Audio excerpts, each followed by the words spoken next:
5GB Telma, des actualités uniques, dynamiques et renversantes dans le journal TV. Algo manaraka ny izo algo ny kalitao amin'ny vidiny mirary ilotranao ny fampalalam-baovao.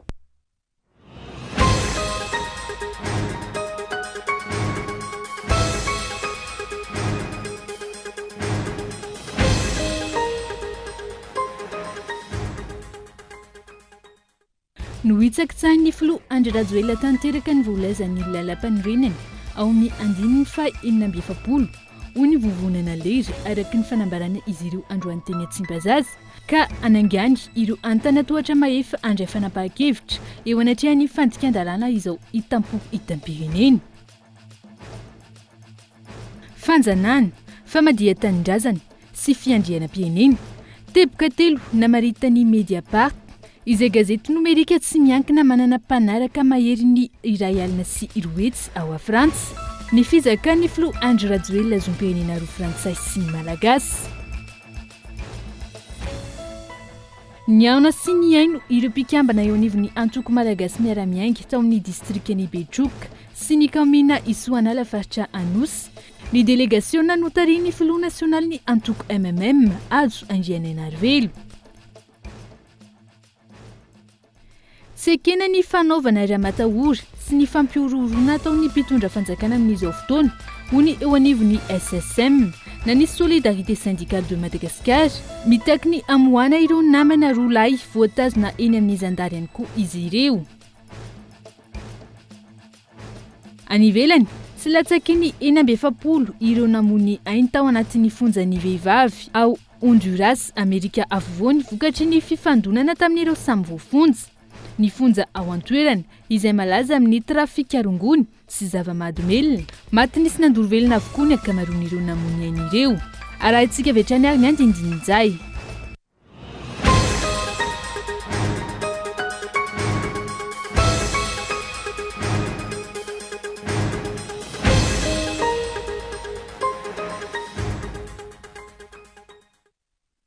Ankasitrahana trano tomboko lahy sy tomboko vavy ny safidinao mbola miara-dalana amin'ny fahitalavitra kolo amin'izao ora izao tonga tsoa atao anaty fotoana ny fampalalam-baovao amin'ity ala ity atena ny arahaba ary manasa anao ihany koa anaraka ny fampalalam-baovao hatramin'ny farany avy hatrany dia ny mahakasika ny zom-pirenena frantsay izay zakan'ny filohan'ny pirenena malagasy amin'izao fotoana izay mbola mitarika resa be ny anivony fiarahamonina no ndeha anokafantsika ny fampalalam-baovao amin'ity ala ity.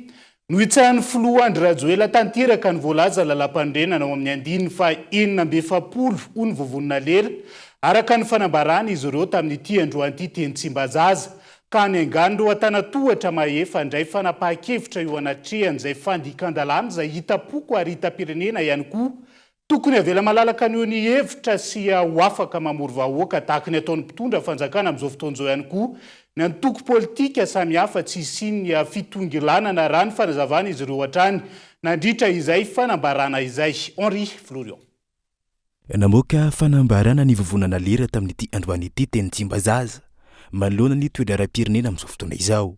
Nambaran'izy ireo tamin'izany fa tsy mitsahatra mitotonga ny toekarem-pirenena sy ny sosialim-bahoaka. Manjaka ihany koa ny tsy fanajana ny lalam-panorenana sy ny lalana velona eto amintsika. Tsy mipetraka araka ny mangarary ihany koa ny fanomanana ny fifidianana. Teboka maromaro no takin'izy ireo amin'izao fotoana izao, indrindra fa ny fampitoviana ny antoko politika rehetra mba hitovy eo anatrehan'ny lalàna. Isan'ireny ny fahafahana mamory vahoaka tahaka ny ataon'ny mpitondra amin'izao fotoana izao. Koa tsy andray anjara ary tsy anatrika ny dinika faharoa anasany seny azy ny vovonana lera. Takina tsy misy atakandro koa ireto manaraka ireto. Fahafahana mamory vahoaka ankalalahana na anaty trano na kalamanjana na ka iantohany tompona andraikitra mahefa ny fitandrona ny filaminana. Fahafahan'ireo hery politika mpanohitra mampiasa ireo haino amanjery mpanjakana ao anatin'ny fanajana ireo fepetra faritany lalàna.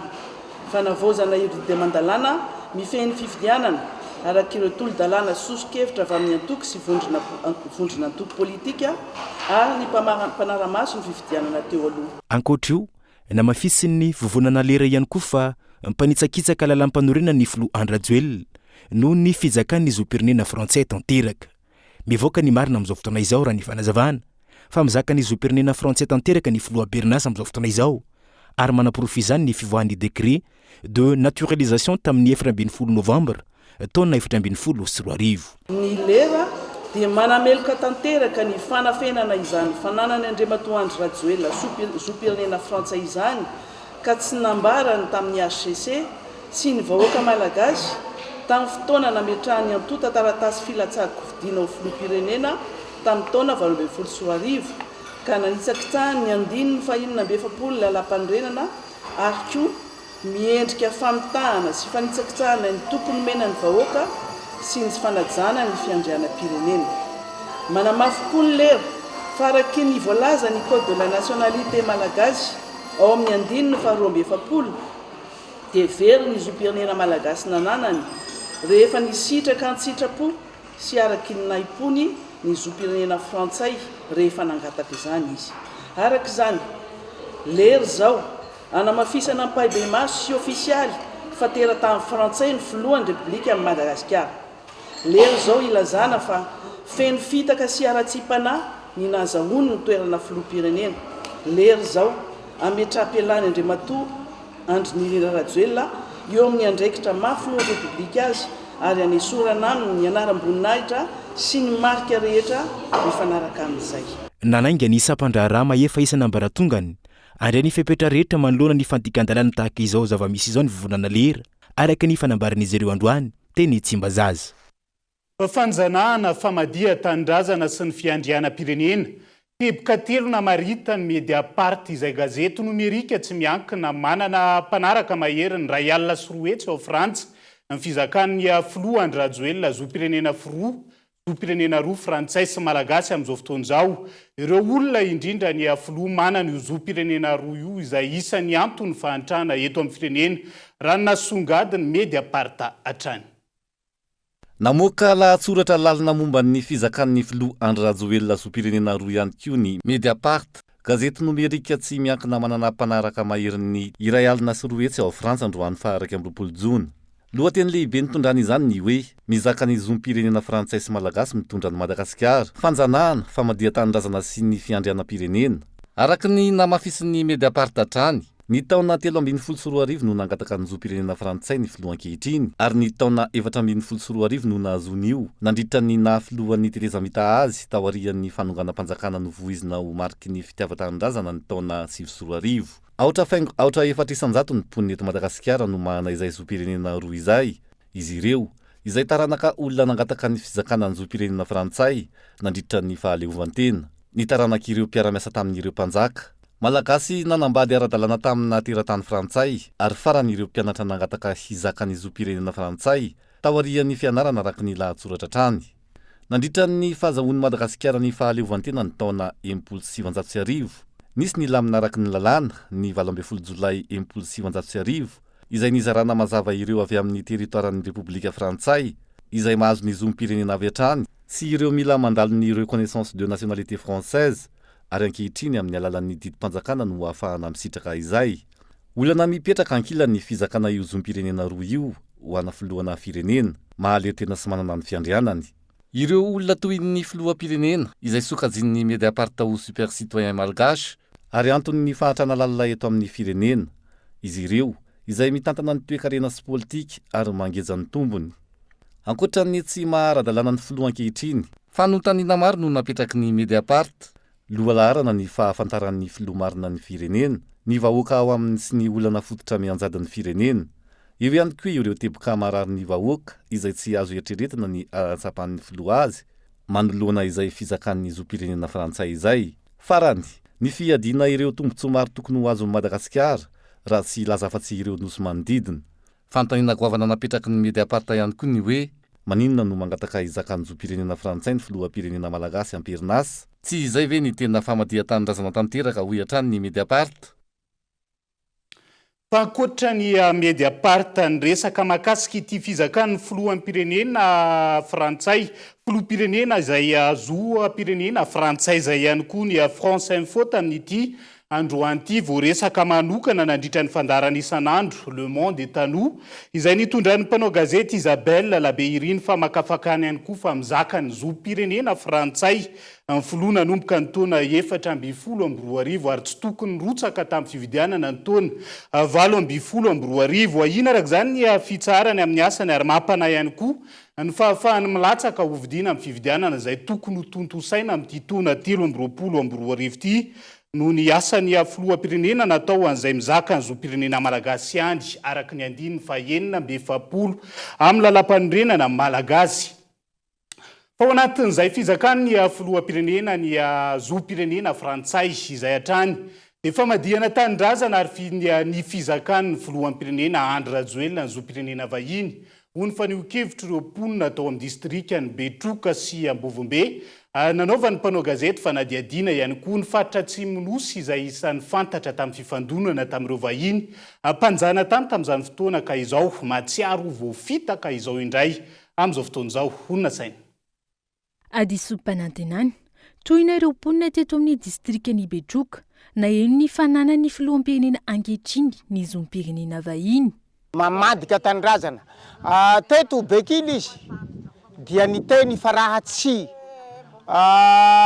vita ny RN13 dia tsy hianao politika intsony izy. Nefa ny RN13 aiza mizao angahy mba resafina zany RN13 zany. Izay no resaka nataony ary resaka tena hita fa natrefy mba hoaky io resaka io. Raha izay faharoa momba ny tsy fandriam-pahalemana hametraka helikoptera aty izy hagnaraka ilay malaso nefa ahoana lany ny harena aty ny omby lany amintsika miteny zao. Tsy nisy zany toa lainga sy fitaka no miasa tsy azo enkena zany raha ny fieverako manokana dia tsy azo enkena. Tsy malagasy izy fa misandoka ny maha malagasy. Manala baraka zany. Tsy malagasy tokony atao dia leo atolotra ny malagasy ny fitondrana. Tsy malagasy izy. Raha amiko manokana dia ohatrany mahagaga ihany hoe ny filoha mizaka zom-pirenena hafa. Raha mandinika zany ny tenako dia ohatrany hoe fa miomana no ho any amin'ilay firenena anaovan'ny nationalité izy. Zay le problème manko io zao dia verina daholo ary io no antony tsy azahoantsika an'ilay Îles Éparses hoe inona le tany hafa le any malagasy reny. Izy frantsay dia tsy vaky loha amin'io izy satria ny frantsay no toanany. Ka le fampanantenanany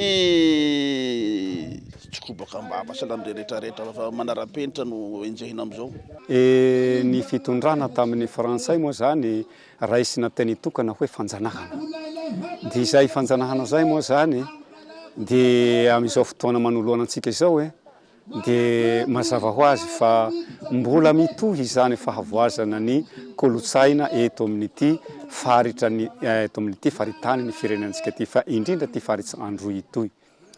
Dia mandrakariva mangetaheta mandala fahafahana mandrakariva dia omaly tsy niova ny zavatra hita eto.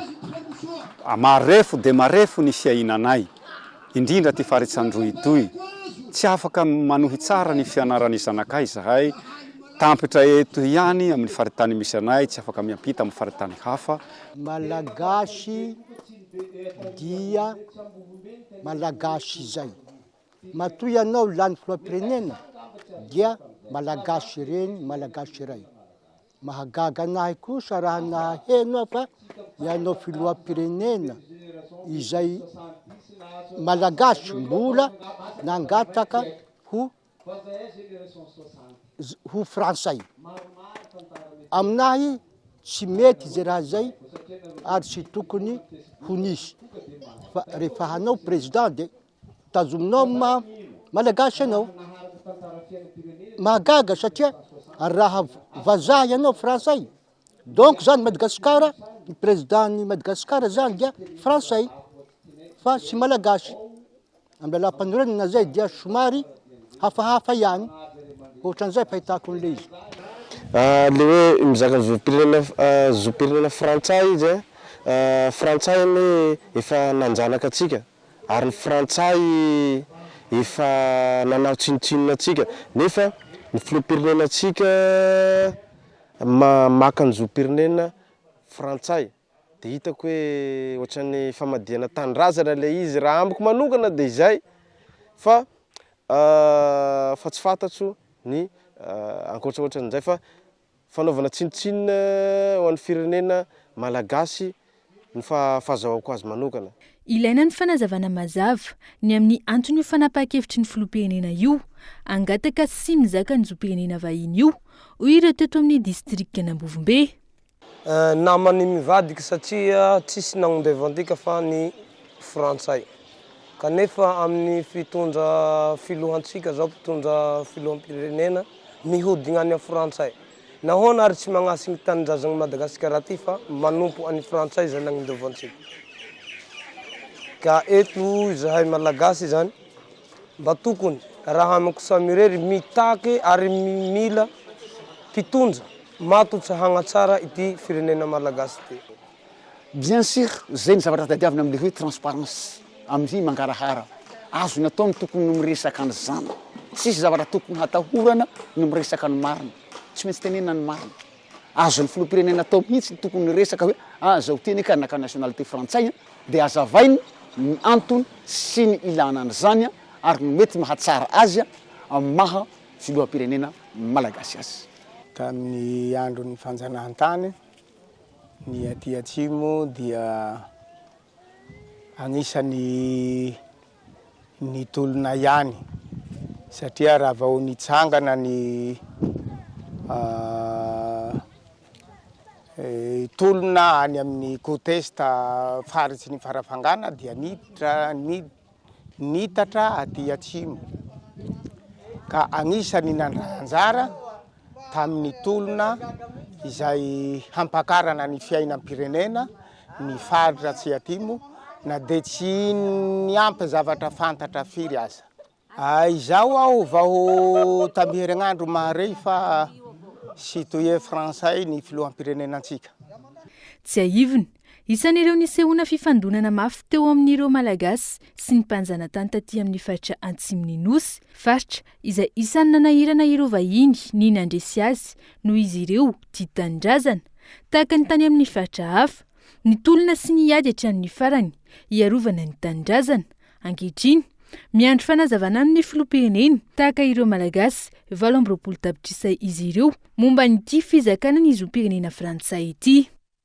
Manoloana izay fanio-kevitra samihafa izay dia tokony mitondra fanazavana ho an'ny vahoaka malagasy ny filoham-pirenena Andry Rajoelina manoloana ny hafanana ny zoam-pirenena frantsay manaiky tanteraka ny fahadisoany ny filoha hoy ny teo anivony antoko politika gasy mifankatia tamin'ity androan'ity matotsy nandrenesam-peo taorian'ny fiparitany antota taratasy manamarina ny fananany izay zoam-pirenena frantsay izay hatramin'ny androany Kolo Toamasina Erinora Zafimana.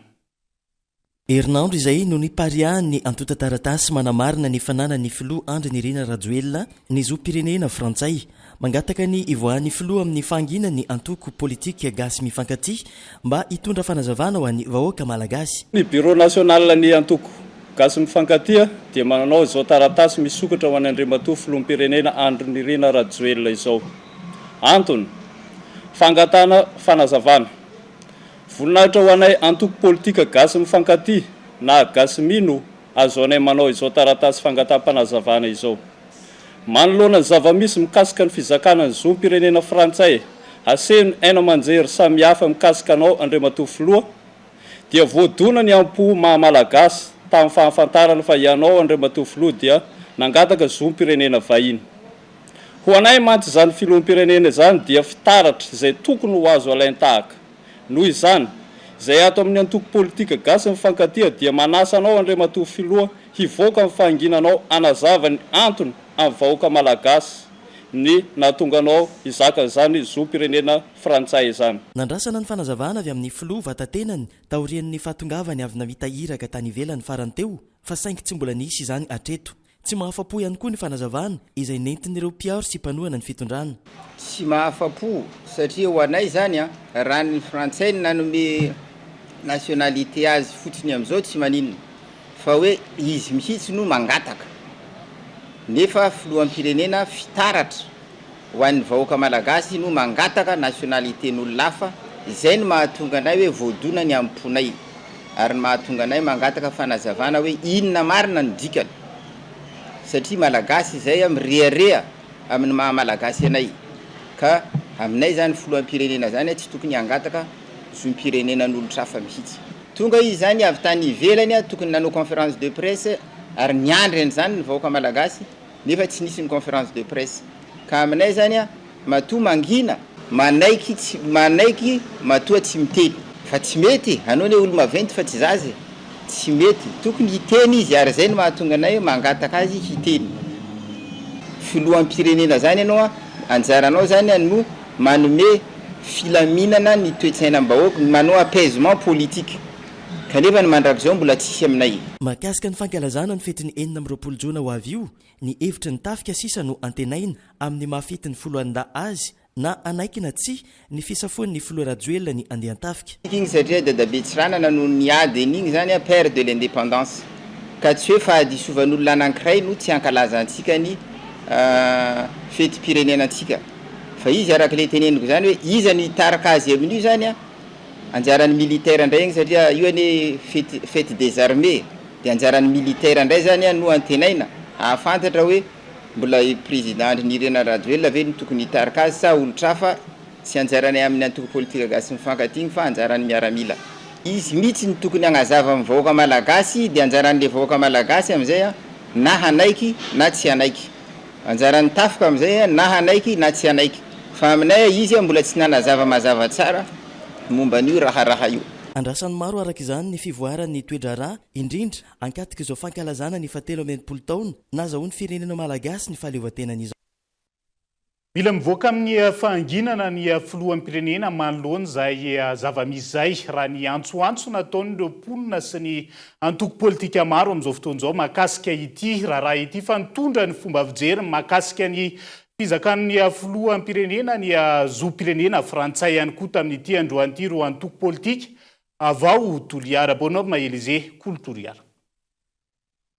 Isan'ny tsy nampahomby ireo tolona nisy hatramin'izay eo amin'ny fitakiana ireo Îles Éparses sy ireo tombotsoa maro hafa ho an'ny firenena ary mbola hita taratra ihany koa amin'izao fasairanana lalina mahazo ny firenena izao ny tsy mahamalagasy ny filoham-pirenena Andry Nirina Rajoelina ho ireo mpanao politika fa mitrahampialana no fahendrena sy sandrasana aminy raha ny fanazavana.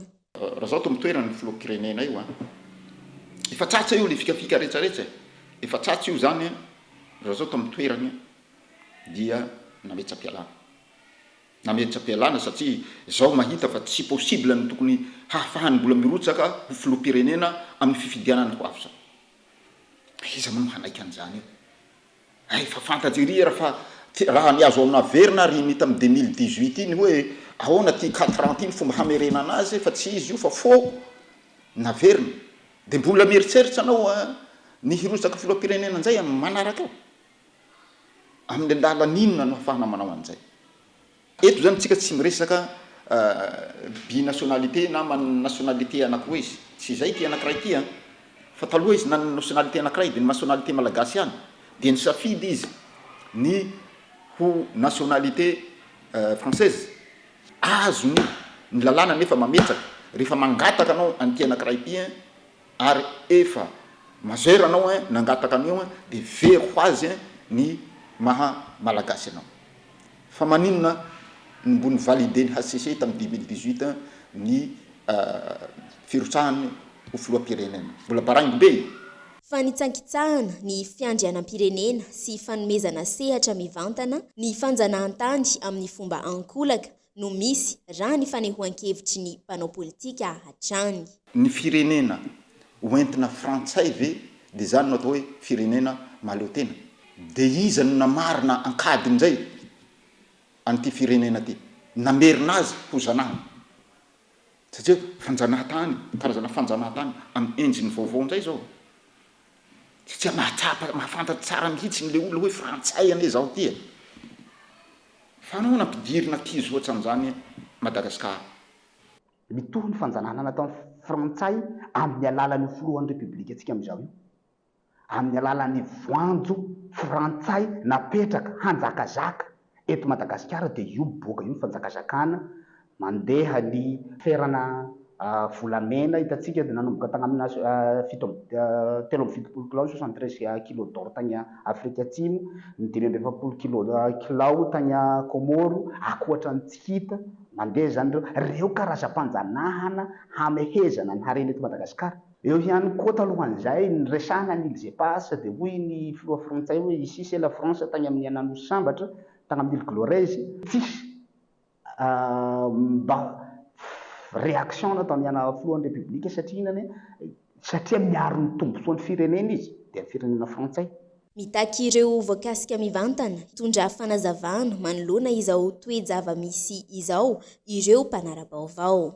Eto zany zahay ny vahoaka malagasy dia ny HCC tamin'ireny fotoana tamin'ny 2018 reny no isany ihany koa mahatonga an'izao savorovoro zao.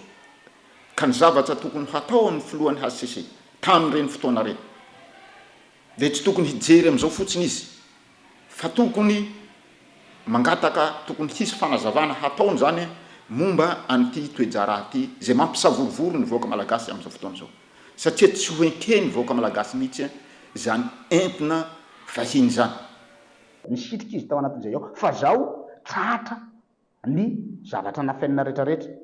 Ny fanontaniana mipetraka dia hoe mbola hosahy hanao kandida ve ny filohan'ny republika amin'izao fotoana izao amin'ity 2024 ity, satria reo mbola milaza hoe isy ny fividianana amin'ity 2024 ity, mbola asa hanao kandida ve izy ary mametraka fa hoe mbola ho raisiny avy ny candidature raha ohatra mandatsaka ny antotaratasy maha kandida ho filoham-pirenena azy izy, ary mbola ho ekeny fitsarana avy momba lalam-panorenana ve zay hadalana faratapo ny mbola hanekeny mpisara malagasy ny filasahan'ny kandida Andry Rajoelina amin'ny fotoana manaraka, amin'ny fifidianana manaraka. Zay aloha no amaritako kely azy. Andrasana araka izany ny fanehoan-kevitry ny HCC sy ny parlemanta manoloana ny fitantana ny teratany frantsay ny firenena raha ny fanehoan-kevitry ireo mpanao politika hatrany.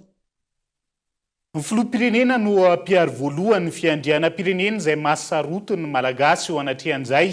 Manana ny fijeriny sy ny fanehoan-keviny manoloana ny fizakan'ny filoha ny zoam-pirenena frantsay ny olom-pirenena sy ireo mpikambana eo anivony antoko politika samihafa amin'izao fotoana izao, ary isany antondra ny fanehoan-keviny ihany koa ny mpikambana avy amin'ny antoko malagasy miara-miainga tao Mahatsiaritra ambony. Andao arahantsika ny fanampanazavana. Raha vao vazaha ianao frantsay ianao sady gasy ianao dikan'izay mizaka zoam-pirenena frantsay ianao dikan'izay arovany lalàna frantsay ianao amin'izay zavatra ataonao.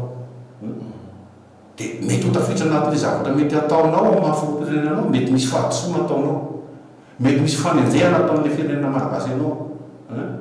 Dia nefany ianao zany rehefa misy fanenjehana ataon'ny firenena malagasy ianao dia ho arovany frantsay ianao satria ianao frantsay. Dia ahoana ny fiheverantsika malagasy an'izay mety amintsika ve hoe filoham-pirenenao zao misy zavatra tsy mety nataony ka enjehany lalàna malagasy izy dia avy eo arovan'le lalàna frantsay satria mizaka ny zoam-pirenena frantsay, arovany fanjakana frantsay satria mizaka ny zoam-pirenena frantsay. Le maha isikatsika mihitsy no hototoina ao anatin'ity ao anatin'ity resaka ity ka tsy azo atao tsirambina le izy ny antoko malagasy miara-miainga moa dia efa nangataka mihitsy ary ny tena amafisitsika zany zay amafisitsika zay no tena tokony manazava zany le filoham-pirenena fa fotoana izao tokony manazava izy hoe inona marina tena zava-misy. Saika mitondra ny fanehoan-keviny avokoa ny rehetra manoloana ny zava-misy amin'izao fotoana izao raha ny tany Antsirabe dia ny mponina no nitsotra. Mahatsiaro voafitaka tanteraka ny vahoaka malagasy raha ny fanehoan-kevitra ireo vahoaka amin'izao fotoana mahakasika ny hafanana ny filoham-pirenena malagasy izay zoam-pirenena frantsay izay, kajikajy politika sy fitadiavana tombotsoa manokana no ambadika izao ireo olom-pirenena nitondra ny fanehoan-keviny tao Antsirabe. Andry Nirina Randriamiarsoa, Kolo Antsirabe. Anisan'ny teraka resabe amin'izao fotoana izao eo amin'ny tontolon'ny politika sy ny raharaham-pirenena eto Madagasikara ny resaka mahakasika ny fananany filoham-pirenena malagasy, ny fizakana ny zoam-pirenena frantsay. maro ireo olona sendranay mpanao gazety tamin'ity androany ity no naneho ny heviny mahakasika io lohahevitra io. Misy kajikajy politika ihany le izy tsy fantatra hatramin'izay nefa ohatrany tsy dia nisy an'izany firy. Tsy haiko ny président Ratsiraka inge mety manana an'izay satria tany izy no nanana nefa tsy nisy olana tamin'izany fotoana izany. Izao nanjary nasiana olana le izy. Tsy mety satria ohatrany hoe hafa firenena mihitsy zany mitondra an'le malagasy zany dia ohatrany hoe tsy ady mihitsy nitady tokangy. Ny hoe raha malagasy fa ny toe-tsaina efa tsy gasy mihitsy zany no tena mariny. Ohatrany hoe lasa efa safiopiotra fafy zany dia tsy mitombona amin'le malagasy tsony zany ny sainy fa efa misavoamboana hoe efa mieritreritra izy hoe efa tsy gasy mihitsy dia efa tsy mirarany gasy zany. Misy resaka afetsifetsena zany no tena marina satria le zavatra tiana tsy ohatrany hoe efa tsy d'origine tsony zany fa lasa misy zavatra ambadika angamba raha zay ny tena ilazana azy. Matsiaro voafitaka tanteraka ny vahoaka malagasy raha ny ambeti-tenin'ireo olona tafarisaka taminay mpanao gazety tamin'ity androany ity. Misy ny kajikajy politika sy ny fitadiavana tombontsoa manokana ao anatin'io fizakana ny zoam-pirenena frantsay io ary manitsaka tanteraka ny lalam-panorenana eto Madagasikara ny nataon'ny filoham-pirenena raha ny fanazavana trany. Kajikajy politika voafitaka mihitsy ny tena mariny, tena voafitaka amin'ny malagasy satria za zao mandinika mihitsy fa na ny fitsarana azy ange eto voafitaka satria nafeniny io zavatra io fa mety le teknika le politika mihitsy zany ny tena ohatrany hoe tao anatin'ny sainy dia ohatrany hoe zavatra hafa mihitsy fa tsy tena mpandroso an'le malagasy. Ny fijeriko manokana azy dia lazaiko aminareo fa voafitaka mihitsy ny vahoaka malagasy. Efa hoe manao zay izy dia tsy tokony hilatsaka ho président république mihitsy tamin'ny 2018. Raha nationalité français daholo ny vahoaka rehetrarehetra dia manjary lasa tsisy potiny le firenena malagasy amin'izay fotoana izay. Fa mahazo tombontsoa kosa ny nationalité français noho ny nationalité malagasy satria mba hitadiavany tombontsoa ho an'ny tena manokana zay zavatra izay. Ny frantsay dia ao ambadika ny Andriamatoa Rajoelina mihitsy. Ny olon'ny frantsay io karazana tao saribakoly frantsay fotsiny io nilatsana ho président république teto Madagasikara.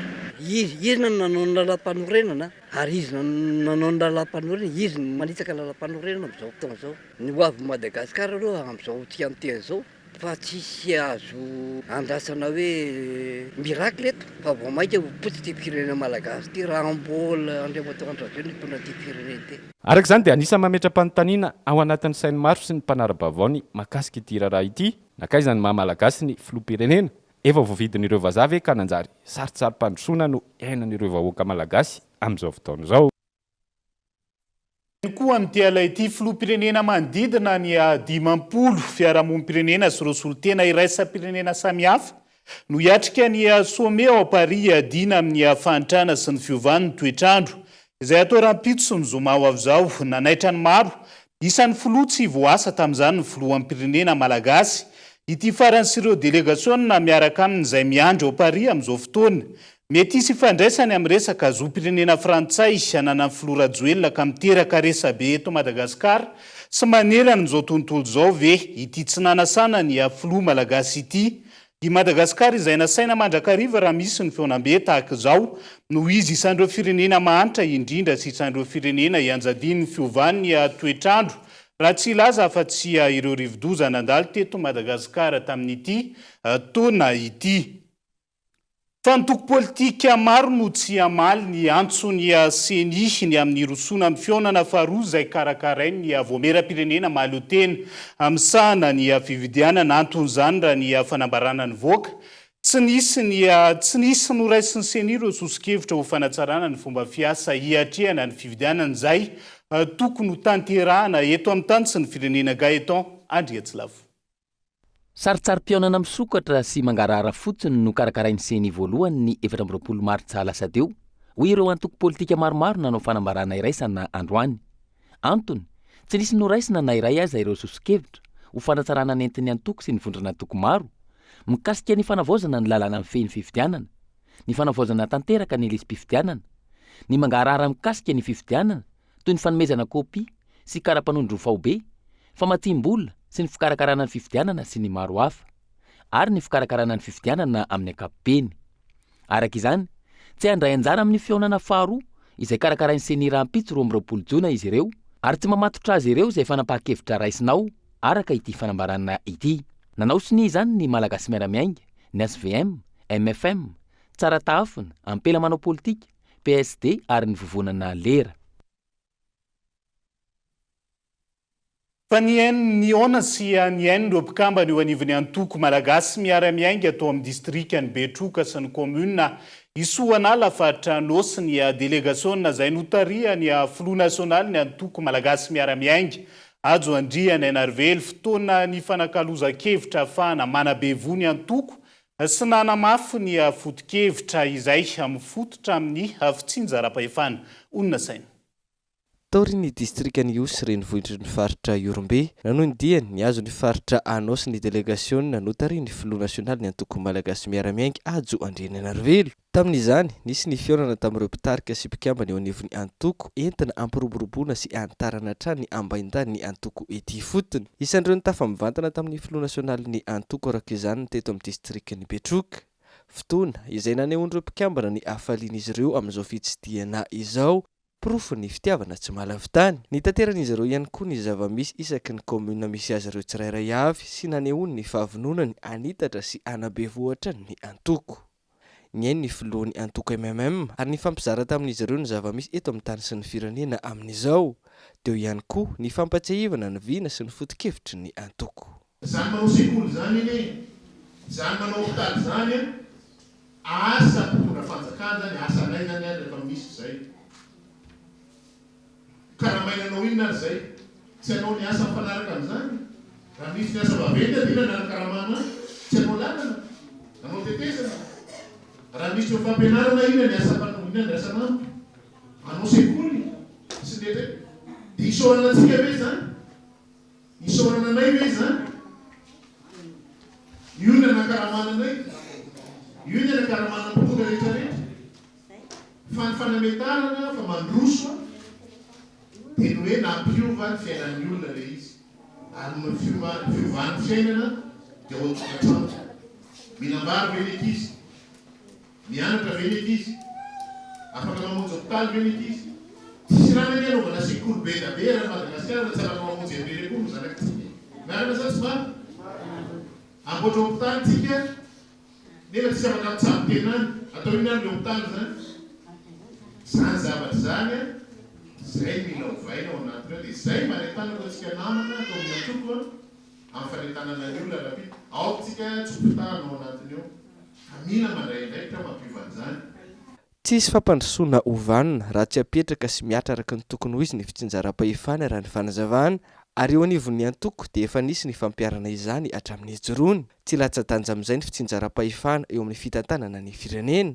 Ilaina ny fanatevenana ny fahaiza-manao ireo tompon'andraikitra eny fotony. Manomboka amin'ny sefokotany, omena andraikitra izy ireo ary arahina fampitaovana sy hoentimanana mifanaraka aminy isiny ny fampandrosoana. Taorin'ny teto Betroka ny azon'ny komuna Isoanala ny délégation ny aona tamin'ireo mpikatroka ny antoko. Hevitra afahantsika mery ny fiainantsika ohatra tamin'ny première république fahavaratsy raha tsy hijonatsika amin'ny fitsinjaram-pahefana.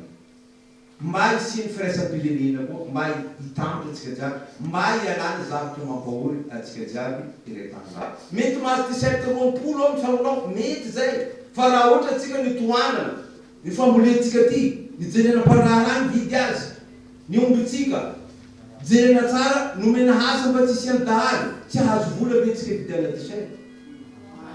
Ka zay zavatra zay nazavaina aminareo mba tsy diso familya intsony atsika fa tsy zay intsony lalan-tsaina dia tsika hitondra ty tany ty mahafahantsika azo tombontsoa tsy araikaraiky. Efa niasa ary mbola naneho ny fahavononana ireo mpikambana eo anivon'ny antoko malagasy miara-miainga.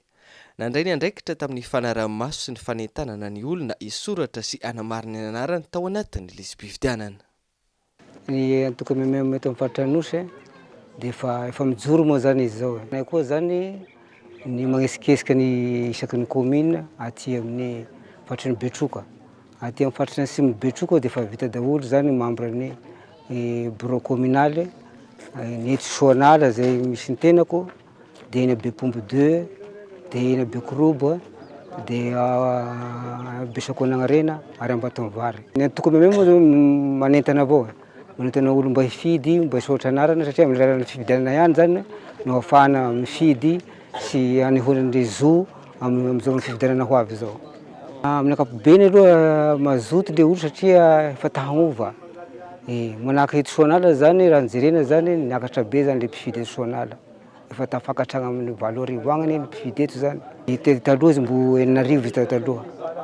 Zay zany hitanao tena ndrisiky misy zany olo amty efa tahagnova misy zany satria efa mikole tena sahirana be le olona zany. Tahanova ino? Tahanova le mpitondra satria tena mafy be miakatra be le vidim-piainana zany.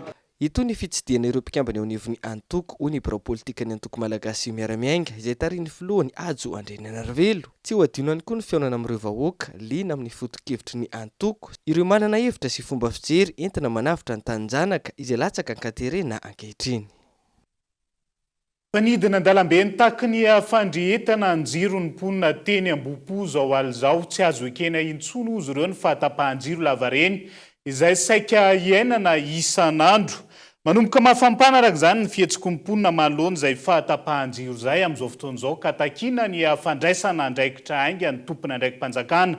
Eo anatrihan'izay raha tsy ilaza fa tsy ny tranga teny tsara sotra ihany koa tamin'ity androany ity ankoatran'izay fidinana an-dalambe dia eo ihany koa ny manomboka misy anehoany ireo mponina ny tsy fankasitrahany an'izay fahatapahan-jiro lavaren'izay amin'izao fotoana ny fandorana zavatra samihafa ka takina izay fandraisana andraikitra izay dia izay ihany koa no hoentintsika amin'ny sento vetivety ao anaty doka fohy mandrapitafa vetivety ihany.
Andramone, hitanao eny ampivarotra mahazatra anao. Yoplait, mirara saramatra feno fifaliana ho antsika malagasy rehetra. Yoplait, tsiro ifampizarana. Yoplait.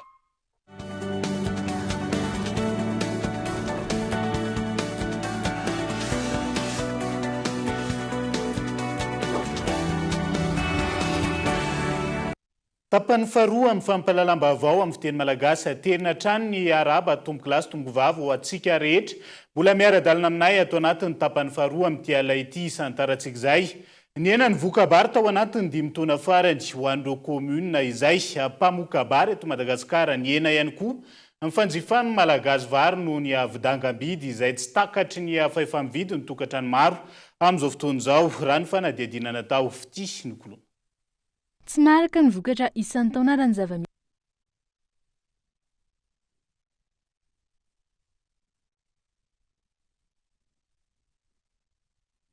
amin'ny tontolon'ny fambolena eto Madagasikara, malalaka ny velaran-tany, saingy ny 300 isanjato amin'izany ihany no ambolena ankehitriny. Hitaniana isan'ny taona ihany koa ny vokabary oharina amin'ny filan'ny mponina. Ny eto Madagasikara moa zany efa andresahanao natsidika eto ihany ny fahakelezan'ny famokarana satria raha ny tanimbary azo volena eto Madagasikara zany dia eo amin'ny 2 hetsy tapitrisa hektara. Ny tena mpamboly ao anatin'izay dia eo amin'ny 2 hetsy 2 hetsy 1 tapitrisa mpamboly vary ndrasantsika. dia ireo nefa tsy maraka satria raha nisan'ny mponina eto Madagasikara zao 7 tapitrisa dia hitantsika zany fa tsy maraka satria raha ny vokatra vary eto amintsika zany zao dia eo amin'ny 3 tonnes isaky ny hectare dia le 3 tonnes isaky ny hectare zay mazava ho azy fa tsy maraka dia izay tsy faharaha zay matotika ny mahatonga antsika manafatra vary. Raha ny fanadihadiana natao tany amin'ny kamina ambanivohitra izay mamatsy vary aloha eto Antananarivo sy ny manodidina, isan'ny fototry ny fiainan'ny vokabary ny fiovan'ny toetrandro izay miteraka tsy fampian'ny rano. Ny hena mivokatra tao anatin'ny 5 taona farany raha ny tetsy amin'ny Lemaka Ambohitrimanjaka. Misy velara-tany hatramin'ny 1,4 hektara zany no volena Ambohitrimanjaka miresaka vary aloha. Raha ny vokatra aloha zany tao anatin'ny 5 taona lasa zany zahay dia tsy nanana vokatra firy aza lazaina hoe kely ny vokatra maivana satria raha antsika mahalala ny vary aloha zany dia miankina tanteraka amina rano. Manomboka manetsa zany mila rano io vary aloha io mandrapa hiakatra eny ampamilona mandrapa jinja zany ijinjana azy. Fa rehefa nanao ezaka moa zany ny commune tao anatin'izay efa taona izay dia miverina amin'ny laoniny ny vokabary tamin'ity taona taopambolena 2020 sy ny 2024 ity. Taona fa taopambolena 20 sy ny 2024 zay teo amin'ny 4 taona l'hectare teo ihany no fa tsy fampiana rano tsy fampiana rotsakora na ary nisy apahana tambary mihitsy azy tsy voavoly no tsy fampiana rano. Hitantsika amin'izany hoe fa rehefa nanodi natao zany miezaka rehetrarehetra nampino rotakorana miverina tamin'ny laoniny fambolem-bary. Ankilany ambany tany fihinanana vary any amin'ireo faritra samihafa indrindra ny faritra atsimon'ny Madagasikara no ny toetany sy ny fahasimban'ny voly mirona any amin'ny fihinanana anikotrana ireo malagasy sy afaka manjifa vary. Raha ny eto Madagasikara moa zany dia misy le toerana famokarana vary, anisan'izany Lakaloatra, faran'ny faritra atsimo ohatra dia tsy ampy ny fihinanana vary satria izay mahatonga ny any indray mandeha isan'andro izy mihinana vary, fa ny tena fanampin'ilay vary amin'ny fihinanana sakafo hafa ankoatran'ny vary zany dia ny mangahazo. Dia amin'izao fotoana raha ny faritra atsimo iny koa ny fihinanana bajiro moa zany ny fahafantarantsika azy na milina, izy zany mitovitovy fianakaviana amin'ny vary ihany izy fa mata-toetany maina kokoa. Raha ny hita eny an-tsena manodidina ny 700 ariary ny kapokany vary amin'izao fotoana raha ny fanadihadiana. Ambony ny vidin'ny vary vokatra eto an-toerana hoharina amin'ireo vary afarana avy any ivelany izay 700 na 800 ariary ny kapoka. Mirona amin'ny fanjifana ireo vary afarana ny akamaroan'ny mponina noho ny fahefa-mividy ambany raha mitaha amin'ny vidin'ny vary gasy. Miena ny vokabary amin'ireo faritra maro raha ny afeny izay fanadihadiana izay eto indrindra fitianokoloana amin'ity ala ity hitondra fanampanazavana bebe kokoa. Mahakasika izay raha izay fanadihadiana izay fitianokoloana dia vao may hamafy ny fiankinandohan'i Madagasikara amin'izay fanafarambary izay fa nanahoana raha iverenantsika hanao jeritodika hatramin'ny taona 2024 sika nanahoana ny fivoarana izay fanafarambary nataon'i Madagasikara izay. Miarabanao Yves Richard dia miarabantsika rehetra any an-tokantrano amin'ity anio ity. Nahitana fiakarana izay fanafaran'i Madagasikara vary izay raha ny teto Madagasikara nanomboka ny taona 2024 raha hijeritsika ny 3 volana voalohany ny taona 2024 hatramin'ny taona 2024 dia ny 3 volana voalohany ity taona 2024 ity no ambony indrindra ny tany fanafarana vary eto Madagasikara araka ny hitantsika amin'ny sary izao. Isan'ny antony nampiakatra izany tany fanafarana vary zany moa amin'ny akabeny ny politikan'ny fanjakana izay tsy hita mazava ny mikasika ny teknika mpambolena anatsarana ny fambolena fa ihany koa ny fampiroboroboana ny famezana vanatrany fanafarana vary eto Madagasikara. Araka izany nanomboka tamin'ny taona 2024 hatramin'ny taona 2024 amin'ny akabeny dia nahitana fiakarana trany izany fanafarana vary zany teto Madagasikara izao hitantsika amin'ny sary izao. Raha oharina tamin'ny taondasa ohatra dia nahitana ahitana fiakarana 7 isanjato ny farafarana avy any ivelany izay marihana fa ny any Indonésia no firenena anafarantsika vary raha eto Madagasikara. Fa tsara iverenana ihany fitianokolona manahoana ny makasika ireo faritra mpamokatra vary eto Madagasikara amin'izao fotoana izao. Raha mikasika indray ireo faritra mpamokatra vary eto Madagasikara dia ny faritra Alaotra Mangoro, Vakinakaratra, Amoromani ary ny Anboeny ireo no faritra tena mpamokatra vary eto Madagasikara. Ireo faritra ireo ny hitantsika zao dia ny faritra Alaotra Mangoro ihany no mahery ny 5 taona isaky ny hektara isa-taona ny vokatra amin'ny ankabehany raha ny vokatra eto Madagasikara na ny tany famokaram-bary eto Madagasikara dia 4 tapitrisa taona amin'ny velaran-tany, 3 hetsy sy 1 tapitrisa amin'ny famokaram-bary amin'ny ankabehany.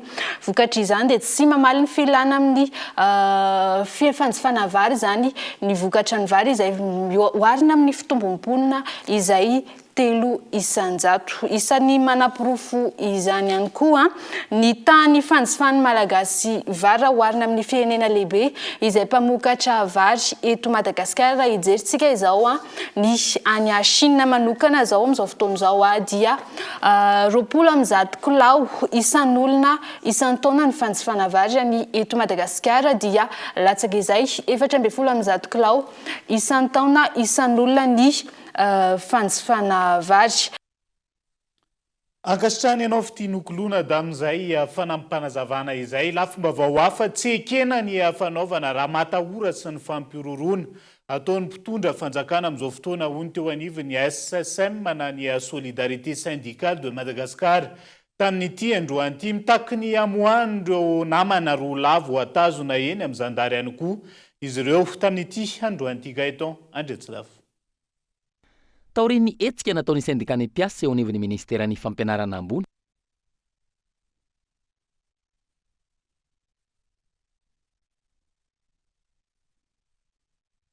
sy ny fikarohana ara-tsiansa ny alatsinainy lasa teo olona roa tamin'ireo mpikambana no voatazony zandary no ny fitoriana nataon'ny ministera azy ireo. Fitakiana tsotra ny natao tao anaty toerana voafefy ka tsy tokony ho tazonina ireo olona ireo hoy ny eo anivon'ny SSM.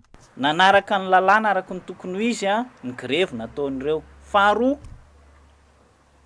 matoa manao grevy zany dia misy fitsaharana amin'ny asa, tsy nisy ny forceny ireo, tsy nisy ny terena ary izay no nahatonga n'ilay hoe sitinina natao tao anatin'ny toeram-piasana.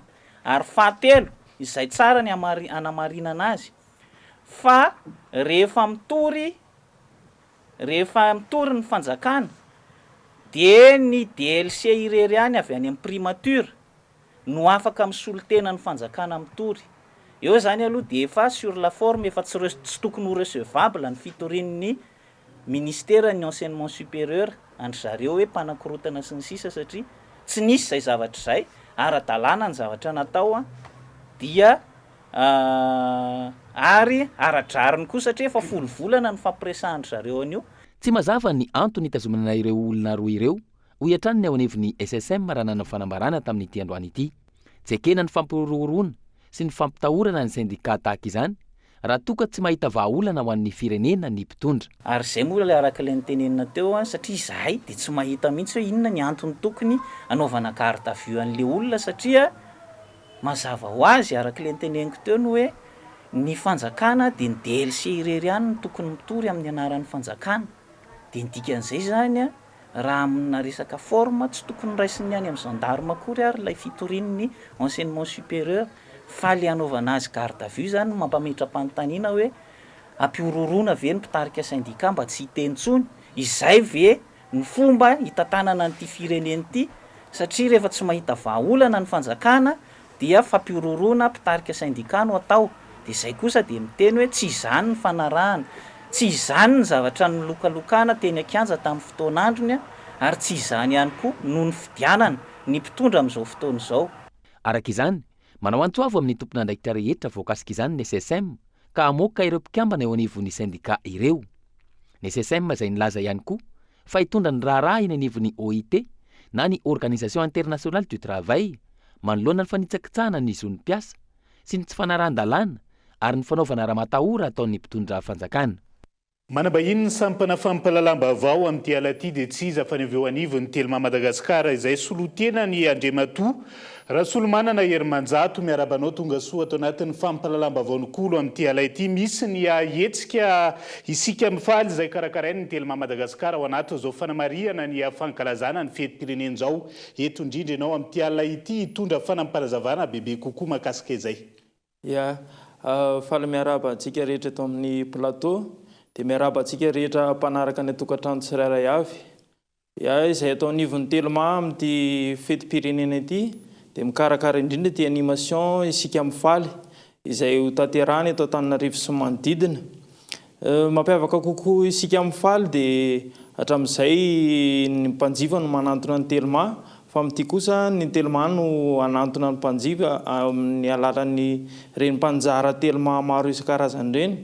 Ny tena matarana anazy dia misy an'ilay flying buyer, izany hoe ilay saina kely telma ireny.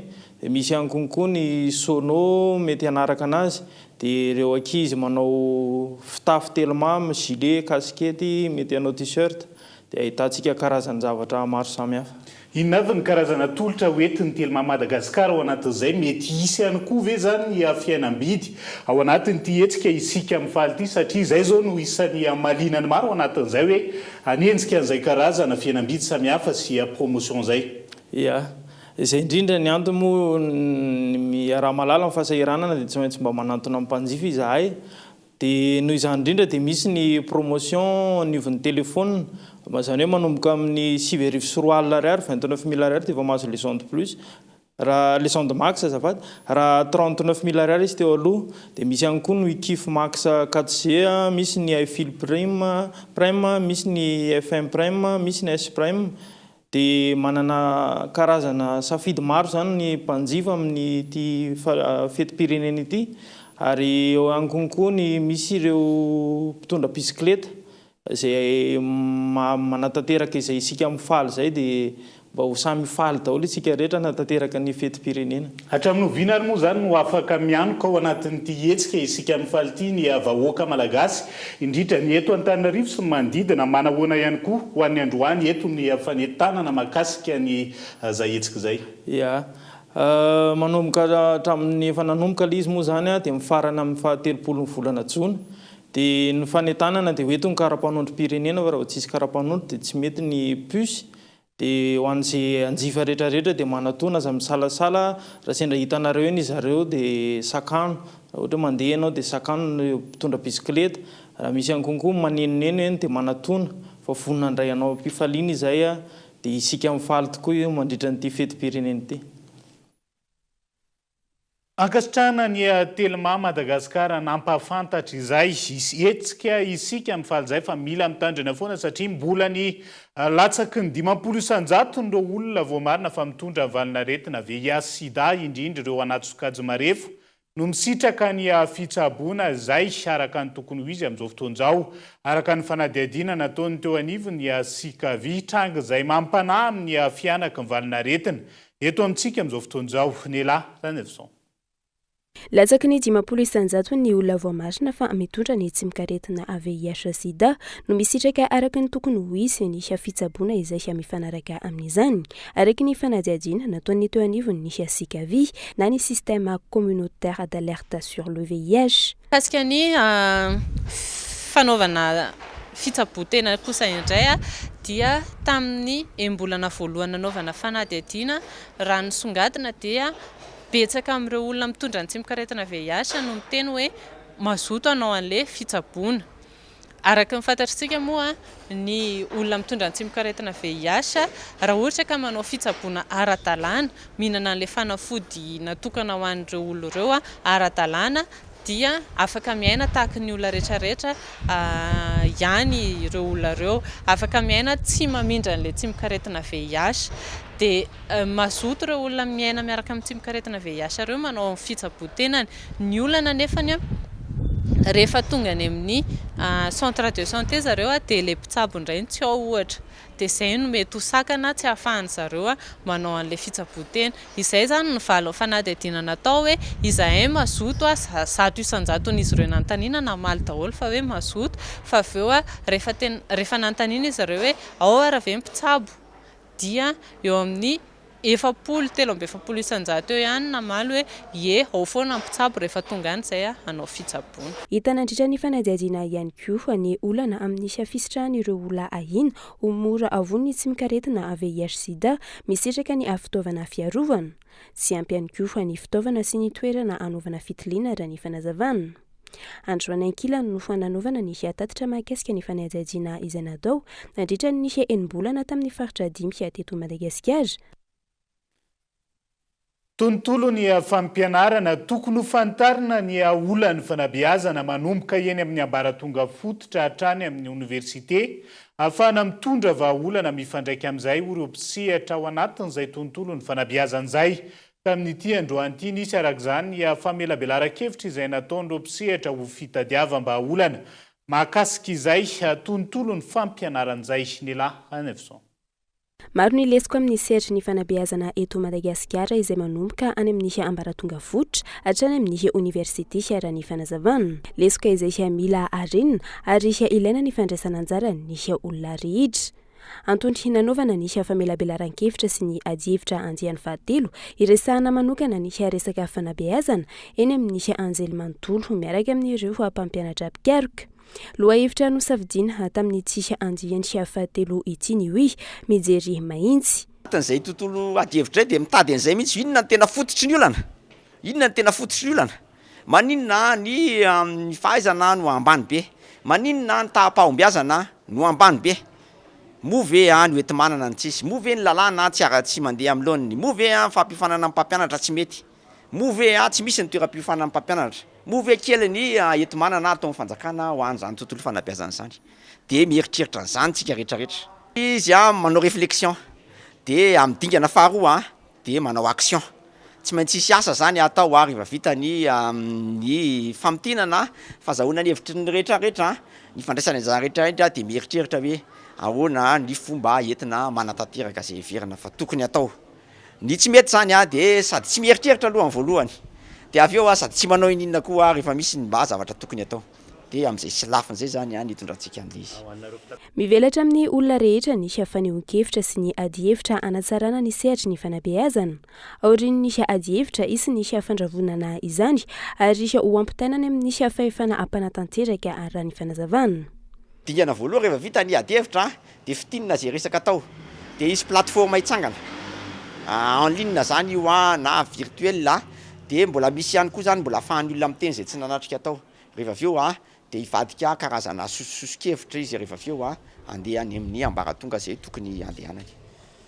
Lizy ngamba tsy tonga dia mivokatra ny resahany fa tsy maintsy miady foana moa rehefa misy zavatra tiana ho apetraka sy tiana atao dia efa miezaka tsika fa tsy mbola misy vokatra tena mivaingana aloha fa nefa zany avy no akiventsika fa zany tony nataon'ny olona rehetrarehetra miady fomba mahazo zavatra. Isaky ny roa volana no misy ny hetsika famelabelaran-kevitra sy adihevitra mahakasika ny lohahevitra iray izay atao eny amin'ny université n'Antananarivo. Hetsika izay entina hitondrana vahaolana amin'ny zavatra mitranka eto amin'ny firenena. Tontolo ny fampianarana izay hatrany fa hoeny akatso vetivety sika manoloana ny zava-nitranga teny amin'ny université n'Antananarivo. Nanao fanambarana tamin'ity androany ny tompon'andraikitra teo anivon'ny faculté des lettres et sciences humaines. Fa tsy misy voakasika tamin'ny fanaovana firaisana tamina evitrany fianaran-dray teny akatso izay azon'ireo mpianatra sary ary miparitaka tamin'ny tambazotra sosialy ny mpampianatra na ny mpianatra ao amin'io faculté io. Andrasantsika arak'izany ny tohiny izay fanadihadiana izay sy ny mety ho fepetra raisiny université mahakasika iny raharaha iny.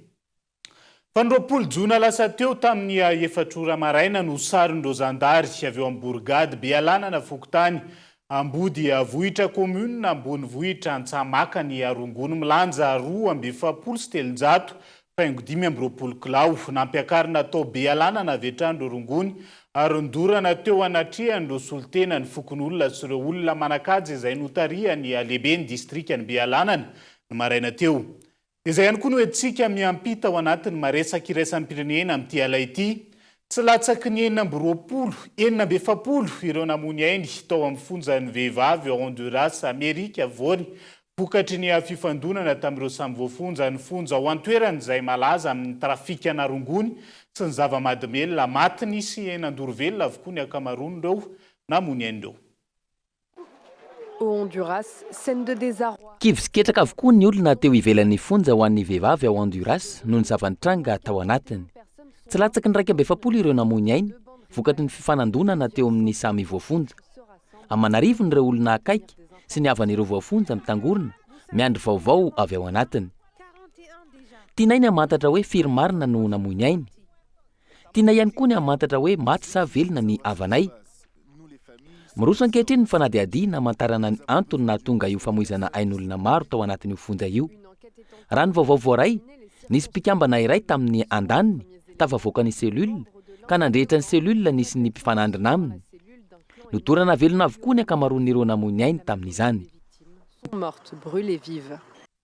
Mifarany eto ihany koa ny fiarahantsika ho an'ny androany naiza misy anao ankasitrahana hatrany ianao nanjoy ny fampahalalam-baovao teto amin'ny fahitalavitra kolo tao anatin'izay ora ray mahery ny itondrana ny fampahalalam-baovao zay. Mandrapitafa ho amin'ny manaraka indray ary tomboko lasy tombo vaveloma tompoko.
Algo manaraka ny Izo, Algo ny kalitao amin'ny vidiny mirary.